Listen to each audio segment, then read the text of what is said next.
away from 9 o'clock, the mighty 1630, KCJJ. It's time for Library Corner. And once I turn on the... We can sit here and talk all morning, but it ain't going to work if you don't turn us up. Manny Galvez is here from the Iowa City Public Library for our monthly segment. How are you this morning? Well, I'm so excited, and I mean, as you know, it looks like the winter practically is coming. Yeah, and gives us a little taste of it. Yes, I mean, this couple of days it's gonna feel like a chilly, but you know, it's Iowa, and I always say, you know, I love Iowa, and Iowa is amazing place to live, and we are here, you know, and this program, as we come every time to talk about what is happening in the library and what is happening in our community and how we can participate. Well, what's on your agenda is very community oriented, and especially yesterday was the first day of early voting, and your library is one of the satellite locations. Yes, that is correct. You know, yesterday was we started the early voting, and for me, I was working in the city and in the library. Was so excited to see many libraries across Iowa that are involved so strong. And it's important to participate. I think we have a responsibility, and also I feel so happy that the library is offering this space. And yes, this Saturday 26th, we are going to start to have this opportunity for everybody. When you go to the library, you can vote earlier. Right. And I mean, you know all the details, but if you have doubts, if you have questions about what you need to vote, please visit our website. We have the links, and in case you don't know what you need to vote, because now you know we have some specific needs. Yeah, and they encourage everybody to check your voting status on the state Secretary of State's, and it's real simple. If you go to sos.iowa.gov, there's a button there to click on for check my voting status. You put your address in there and your name, I think, and that's all it takes, and tells you what your precinct is and what your voting status is, and it's not too late to get, if you're inactive, to get activated again or to enroll to vote, and if you go to the Johnson County website, and as you said, your website, acpl.org, you can also find out all the locations for satellite voting, because I think this weekend it's the Coralville Public Library that has the early voting. So and I think it was generally accepted that the state auditors use libraries because they're pretty much information hubs, and they're apolitical, so to speak. You know, so there's no partisanism or anything like that. So they use the libraries and post offices sometimes as early voting locations, because it just is easy, and most people know where their library is in their town. Exactly. As you mentioned, you know, every library, every public space that have different dates, and the best is to go to the Johnson County, and you are going to find the dates and the hours. I mean, again, for us, it's going to be, I would say, the last 5 dates of the month. Yeah. And I will repeat so much. ICPL.org is the best way to get your information, and also the most important, you know, we had to participate. Please be ready with your ID. Remember, the turnaround. I mean, all the time, it takes to have your new ID. Consider that, and that is the most important. You know, so please, next time you visit your library, and in the case of the Iowa City Public Library, the last 5 days of the month.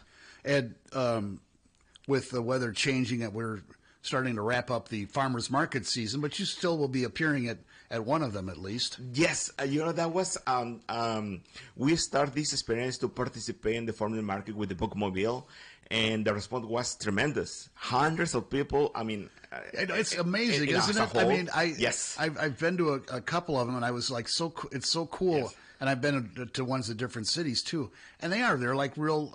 They're almost like pop-up events. Because I mean, people love to come down and stroll and grab a cup of coffee or something to eat, or just sit and enjoy the people. Like, there's live music sometimes and entertainment. So I mean, it's really fun and it's a great way to start your weekend. Yes, you know, as you know, all the services like at the bookmobile and the farmers market. Again, for me, it's so excited to say hundreds of people that stop. I mean, you can do maybe buy your groceries, some produce, maybe some food, some music, and stop in the library. And what is in the, in the bookmobile, you can, like, if you have one a car library, you can have one, but also like you have books, like DVDs, so many things inside. Yeah. And this is the most interesting part, but excited. And the neat thing about the bookmobile is, first of all, it goes to where the people are. The people don't necessarily have to come to the library, but you can, like, say, okay, I want to check out this book, and I'd like to pick it up at the farmer's market on Saturday, and you can pick up holds there, right? Yes, correct. Or opposite, both. Or return your stuff. Or return, like, in that moment. That is very practical, because, I think, like, many people, like, we live in Iowa City.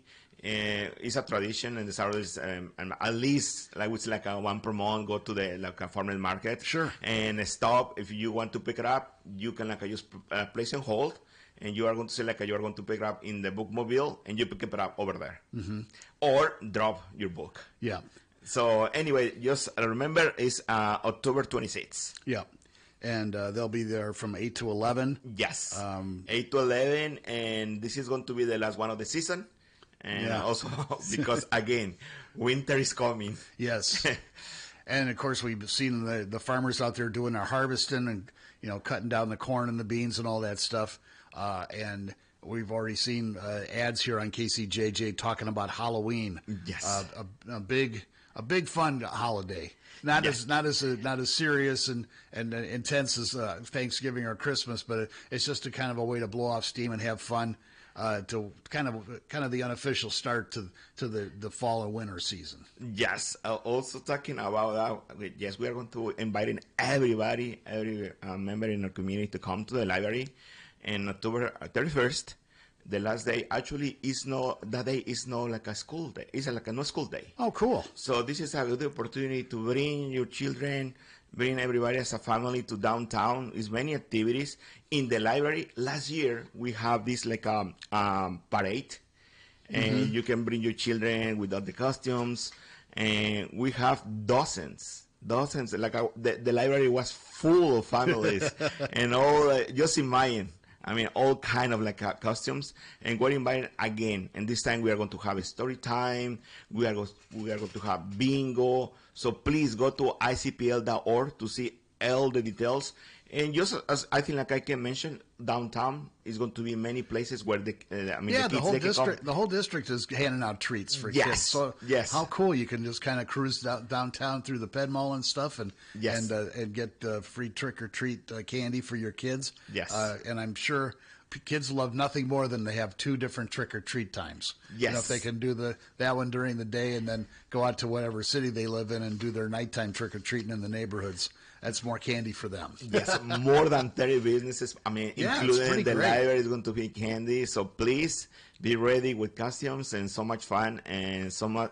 Again, the most important, the opportunity to stop in the library to have just not a story time, but also the opportunity to encourage the children to read. Yeah, there you go. Please browsing and we go and all around the library and choose a book. Yep, and.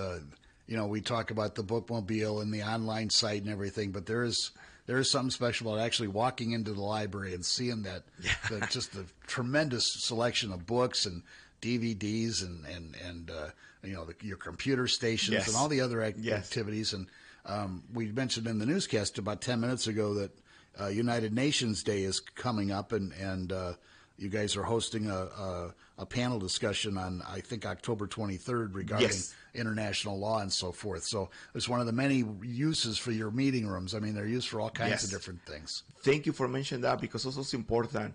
All, the rooms that are available for the community, if you are going to have a community gathering, a community event, they are free to use. Mm-hmm. They're available for you. They have everything in terms like microphones, like screens. You can record, and everything is free. And for example, this, again, the last day of the month, we are going to have this, I would say like a program book discussion that is about, the title is What is Good for Your Heart is Good for Your Brain. A brain wellness book club based on life by Peter Attia. Mm-hmm. This is a book, and basically this is how important, Michelle Boss, which is a professor at the University of Iowa, how important is, like, for example, sleep? Oh yeah, I mean we always talk about food insecurity and how tough it is to function without while you're hungry. Yes. It's also we all know this morning disc jockeys and anybody who's got insomnia or whatever have a bad night's sleep. Yes. And it's harder to function the next day without a good night's sleep. Exactly. How can affect in long term? Right. And it's like a 4 series. Like I mean, this discussion. The books that are available. I mean, you can, go to the library or call the library to see if still the book is available for you. And I think like this is important. As an adult, we have to be responsible and take care of like our wellness. Right, absolutely. And it's always good to make sure your mental and physical health is being checked. And it's hard to stay healthy in this day and age, both mentally and physically. So any tips that can help are definitely a good thing. And again, that's during the noon hour on October 31st. Yes, as you can say, this day, this day of the month, we have like a full a schedule. Yes, you do. For everybody. From children to adults. Also, the teens center always is open. You can stop, especially again because this day is like a no school day. Right, and we're getting into the holiday season. You guys will be doing your kiddie New Year's Eve celebration and your craft sale and stuff like that. That's all coming up in the next few months. But the next 2 weeks looks like you got a pretty busy schedule going on there, Manny. Yes. Now we are getting ready for the end of the year. Yep. And we are so excited. We have more activities, more programs coming in the next 2 months. Right. And we are so happy. Well, yeah, go check out the website, icpl.org. It's got all the information you need. And yes. You can always, do it the old-fashioned way and walk through the doors of the library and ask some questions. There's plenty of people there that can help. Yeah, obviously, I understand how important is the digital part in these days. But trust me, I go to the libraries and experience. Yep. And I am so proud to be a part of this team in Iowa City, because when you go to the library in Iowa City, the experience even is more exciting. And let's remind people that the parking ramps, even though the rates have gone up, the first hour is still free. Yeah. And you're a half a block from the parking ramp there. You can walk over and spend a half hour, 45 minutes in the library, and it won't cost you anything to park. Thank you so much, because also many people ask about that. And remind the first hour is free, and it's just a few steps from the library, and it's enough time to absolutely. To go inside. But anyway, thank you so much. Yeah, thanks for coming, Manny. We'll see you or somebody from the library next month. Yes. All right. Thank you so much. Iowa City's local